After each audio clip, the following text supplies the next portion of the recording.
तुर्की के राष्ट्रपति Recep Tayyip Erdogan ने ईद पर उन्होंने अल्लाह से इजराइल को बर्बाद करने की दुआ मांगी। डॉक्टर साहब टर्की के बारे में बताएं, खासतौर पे तैयब एर्दोगान साहब के बारे में बताएं कि क्या माइंड सेट है। छोटी सोच है और ये एक वो तंग नजर सोच है। एर्दोगन ने ये टिप्पणियां मुस्लिम पवित्र महीने रमजान के आखिर में ईद उल फित्र के अवसर पर एक मस्जिद का दौरा करने के बाद कही है।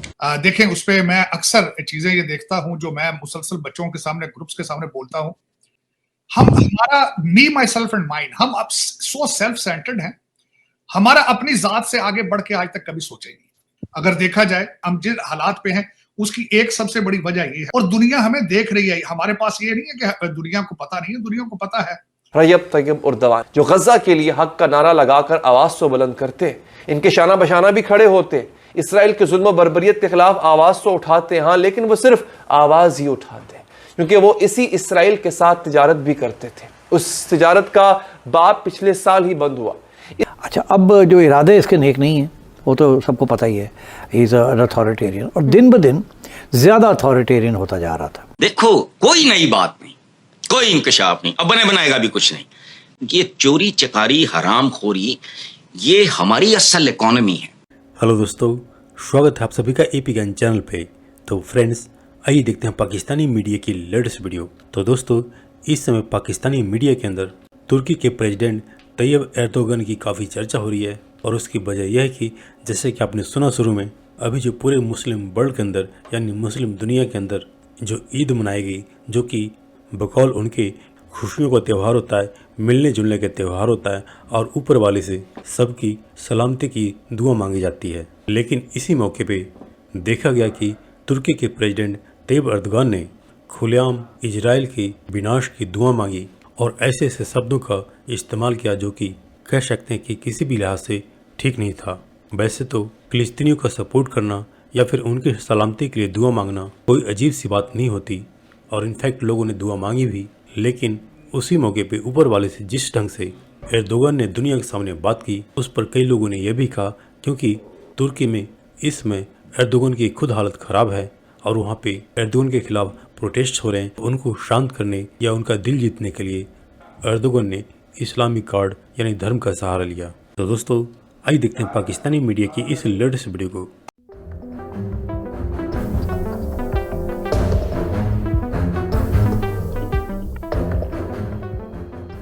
ये फिलिस्तीन वाला मसला चल रहा है, जो भारत में धरने प्रदर्शन होते, हर जुमे की, जो हर रमजान की जो आखिरी जुमा होता है, खुतबों के अंदर इजराइल की बातें हो रही हैं। इजराइल को मारने के ख्वाब बुन रहे हो तुम भारत में बैठकर।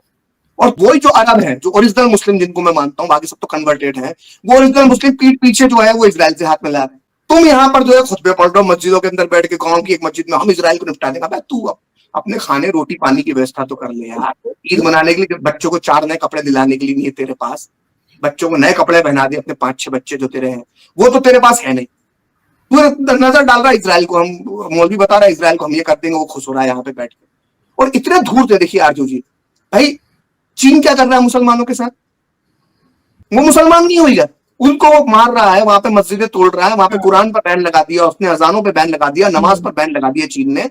कोई नहीं बोल रहा, को दिखाई नहीं दे रहा है। वो देखो पाकिस्तान पागल होता रहता है गजा के लिए, फिलिस्तीन के लिए पाकिस्तान पागल। मतलब 48 से तुम वहां पे तुम इजराइल को मानोगे नहीं, और चीन के साथ ग्वादर तक रोड खींच दोगे। हमारे मुसलमान जो है वो हमास को लेकर और उसको लेकर दुनिया भर में प्रदर्शन करेंगे, गजा के बच्चों की तस्वीरें ले देंगे। कोई उइगर के बच्चों की भी तस्वीर लेके निकल जाओ भाई, खुदा के लिए सड़कों पर।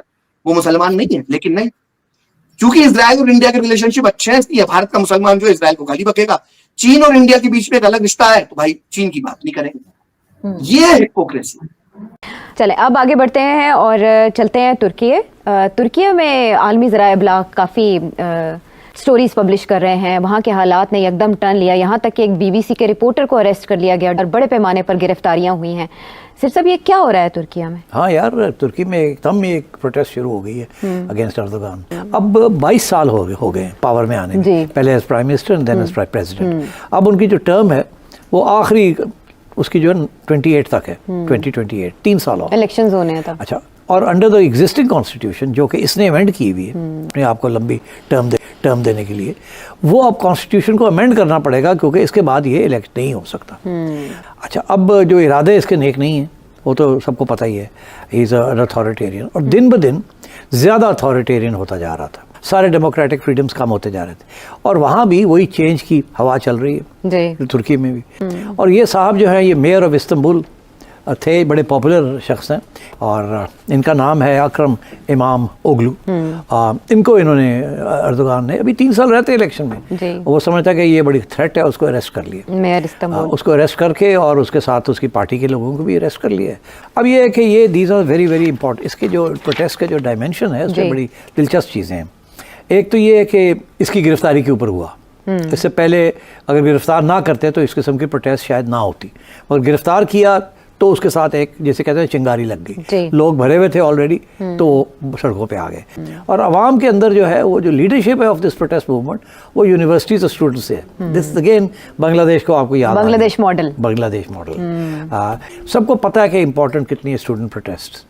और by the way, just as a historical anecdote, Ayub Khan को निकालने में भी पाकिस्तानी स्टूडेंट्स का बहुत बड़ा हाथ था, बट दैट्स अनदर स्टोरी। उसके बाद यहाँ कोई स्टूडेंट प्रोटेस्ट इतनी नहीं हुई जिसकी वजह से रेजीम चेंज हुई हो। बट टर्की के अंदर इस वक्त स्टूडेंट्स आर प्रोटेस्टिंग। ये शुरू तो इस्तांबुल में हुआ, फिर अंकारा में, अब 20-25 शहरों के अंदर ये फैल गए, रोक नहीं रहे। अच्छा, दूसरी चीज़ ये बड़ी जो सबसे इम्पोर्टेंट बात है कि अवाम, ये जो एनालिस्ट्स हैं, वो कहते हैं कि ये कू है एक किस्म का, ये किस्म का कू कर दिया जमहूरियत के ख़िलाफ़, ये कह रहे हैं लोग कि गिरफ्तारियां और जो अथॉरिटेरियनिज्म आ रही है, इसने एक कॉन्स्टिट्यूशनल कू किया है अपने हक में जी। तो दिस इज द इल्ज़ाम दैट पीपल आर मेकिंग। आलमी ज़राए इब्लाग में बहुत इसको कवरेज दी जा रही है, तो इसमें कोई इंटरनेशनल कॉन्स्पिरेसी भी इन्वॉल्व हो सकती है खित्ते के लिहाज से? नहीं, इंटरनेशनल कॉन्स्पिरेसी इसलिए नहीं है बिकॉज अगर आप देखें कि ये प्रोटेस्ट कौन कर रहा है, इसमें हर सियासी जमात, हर तबके के लोग इसमें शामिल हैं। तो ये आप नहीं कह सकते कि ये राइटिस्ट है या लेफ्टिस्ट है या सेंट्रिस्ट है, ये एक all of the people, whole of the people की रिप्रेजेंटेशन है इन दिस प्रोटेस्ट। तो इससे ये पता चलता है कि आवाम अब थक गई है इससे। This is a protest against dictatorship. ये क्या मिजाज है टर्की का, आप क्या समझते हैं? कई लोगों का कहना है कि this is the end of the Erdogan. I hope कि this is the end of एर्दोगान। देखिए, लोग आपके साथ आते हैं अगर उनके आप मसाइल हल करें। मसाइल हल करने की बुनियाद होती है ए फ्लरिशिंग इकोनॉमी, और जब ये आए थे इन्होंने इकोनॉमी को ऐसे मैनेज किया कि वाकई the Turkish economy did very well शुरू में।